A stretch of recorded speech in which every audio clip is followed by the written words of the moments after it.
With the 13th pick in the 2022 CFL draft, the Winnipeg Blue Bombers select Tyrell Ford, defensive back, University of Waterloo.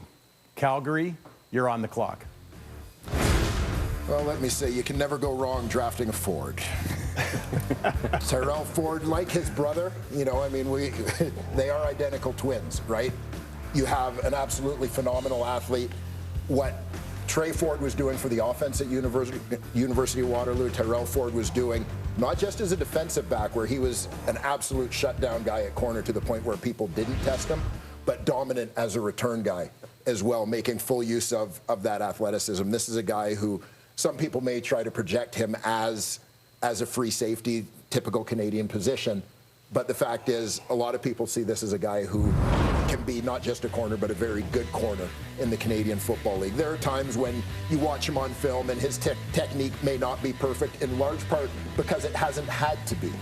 He has been, oftentimes, we talk about that superior athleticism, oftentimes like a man against boys playing against youth sports competition. But I think that you'll see he will continue to develop technique-wise to go a long march with that high-end athleticism. I think the way that you frame this as we're getting to the point in the draft where there's a lot of best available conversations happening, this feels like a best available pick to me. And the reason I say that is that you've got 4 Canadian defensive backs that are on that roster as of right now. Retta Cramby, which we talked about, second-round pick previously last year.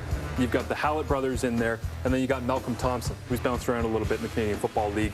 Is he going to go in there and compete for the starting free safety job on that back end? Yeah, absolutely. I mean, they've drafted him. Now there's potential for that.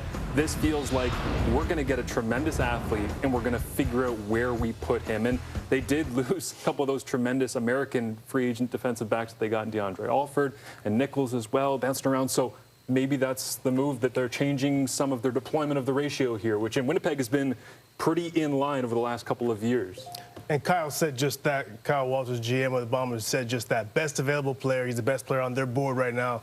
To your guys' point, when I watched the film, and Dwayne, I thought the same thing you thought. I thought the technique, sometimes I thought it needed some work, but he was always in phase. He always got back, and that tells you that I love that and the upside of a defensive back.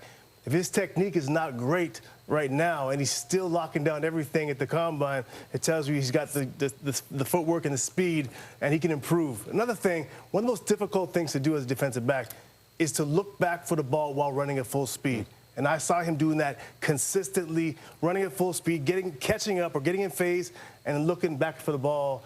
That's something a lot of people talk about. Really, really difficult to do. So testament to his athleticism.